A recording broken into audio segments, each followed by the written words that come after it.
राधे राधे। आप सब कैसे हो? आई होप कि अच्छे होंगे और आप सबकी पढ़ाई भी अच्छी चल रही होगी। तो चलो आज का टारगेट स्टार्ट करते हैं। अगर आप ज्वाइन करना चाहो तो ये मेरा खुद का टेलीग्राम का चैनल है। अगर आप ज्वाइन करना चाहो तो इसे ज्वाइन कर सकते हो। इन फ्यूचर अगर मुझे कुछ भी सेंड करना होगा तो मैं यहीं पे ही सेंड करूँगी।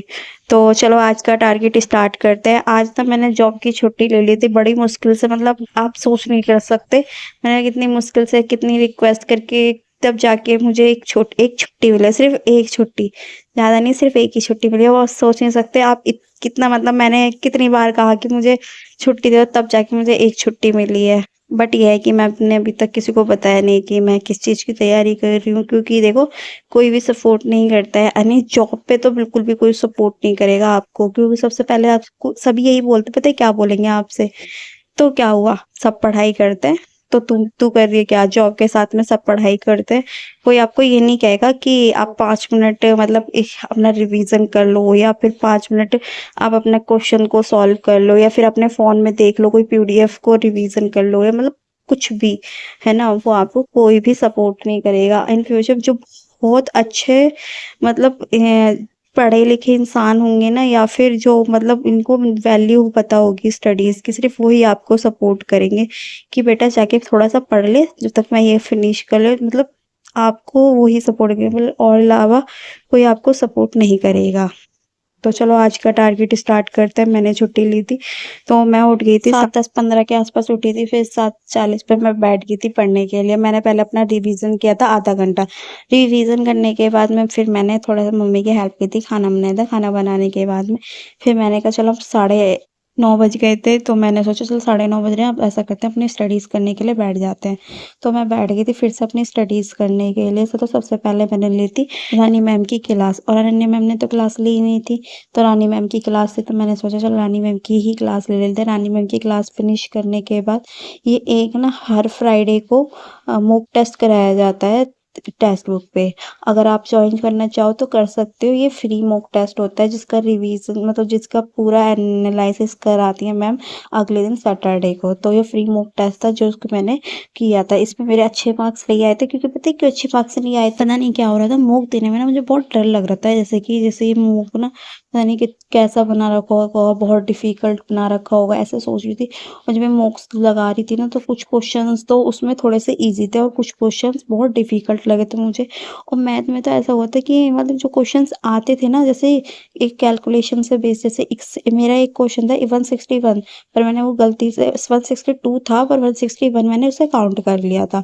उसकी वजह से मेरा एक क्वेश्चन गलत हो गया। मतलब बहुत सारी चीज़ें ना, मतलब एक अंदर से जो डर होता है ना, उसकी वजह से मेरा सारा पूरा फोकस है ना मैथ के पे, इंग्लिश पे, रीजनिंग, जीएस पे सारा चले गया।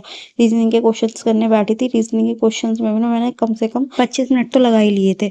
तो मुझे ना फिर डर लग रहा था कि यार मैं अपने कैसे और सब्जेक्ट्स को क्लियर कर पाऊंगी, ये सब पता बहुत सारा चीज़ की वजह से मेरे मार्क्स ना गिरते चले गए। और स्पीड होती है ना कि कुछ क्वेश्चन को मैंने स्किप कर दिया, कुछ क्वेश्चन यार ये है वो है, ऐसे कर करके मेरे इस वजह से 40 से 45 मार्क्स आए थे, ज़्यादा नहीं आए। फिर मैंने सोचा चल कोई बात नहीं, इन सब चीज़ का तो रात में मैम एनालिसिस करा देंगे तो मैं उसको वो कर लूँगी।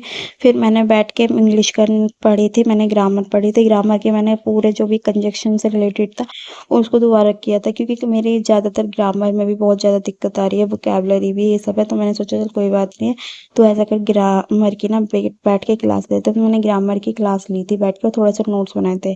अगर मैं अपनी नोट्स की कॉपी दिखाऊँ ना आपको, तो आप ये कहोगे कि यार एक ही कॉपी में नोट्स कैसे?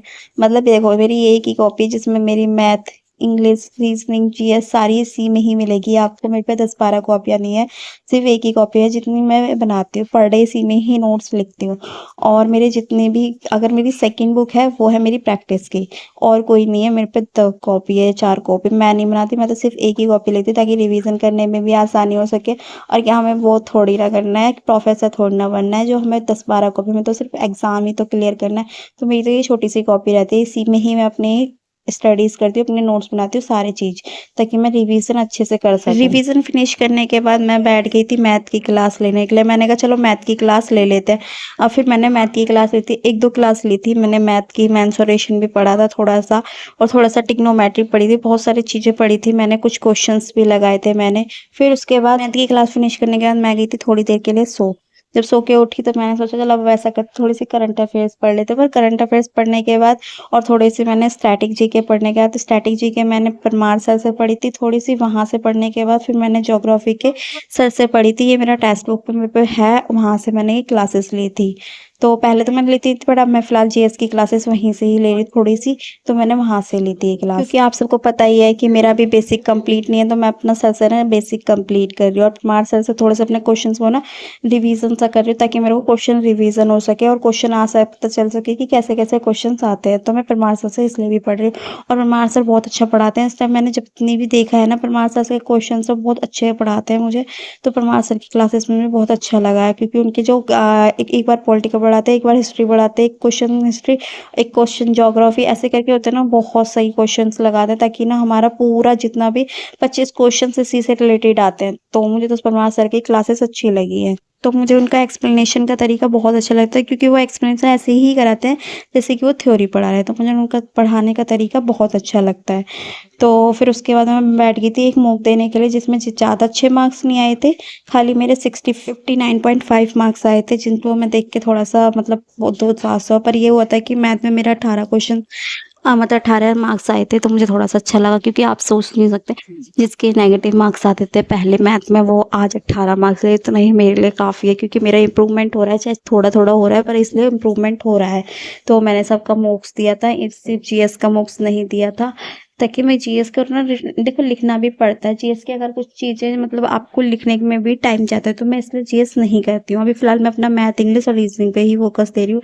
तो मैंने वो सब सारी फिनिश करने के बाद मैंने उनका सब चीज़ का एनालिसिस किया कि कहाँ-कहाँ पे को क्या गलतियाँ हो रही हैं। फिर उनका एनालिसिस करने के बाद मैं बैठ गई थी थोड़ी-सी रीज़निंग पढ़ने के लिए मैं बैठ गई थी थोड़ा-सा रीज़निंग पढ़ी थी, फिर उसके बाद में थोड़ी-सी मैंने पढ़ी थी मैथ की क्लास दोबारा से मैं लेके बैठ गई थी क्योंकि ना ये हो रहा है कि मैथ के भी मेरे चैप्टर्स कंप्लीट नहीं है, तो एवरेज से रिलेटेड हो गए या फिर टाइम एंड वर्क से रिलेटेड हो गए, तो ये सब मेरे क्वेश्चंस अभी ना मतलब इनके जो भी चैप्टर्स हैं वो कंप्लीट नहीं है। तो फिर इन सब चीज़ों का मैं बैठ के क्लासेस ली थी। क्लासेस लेने के बाद रात के बज गए थे 2 जैसा कि आपने मेरे स्टार्टिंग में वीडियो में देखा ही था। तो आज का टारगेट इतना सही था। चलो मिलते हैं किसी नेक्स्ट वीडियो में। जब तक के लिए सब आप ऐसे ही पढ़ाई करते रहना, अपने टारगेट को अचीव करते रहना। सभी को मेरा फिर से राधे-राधे।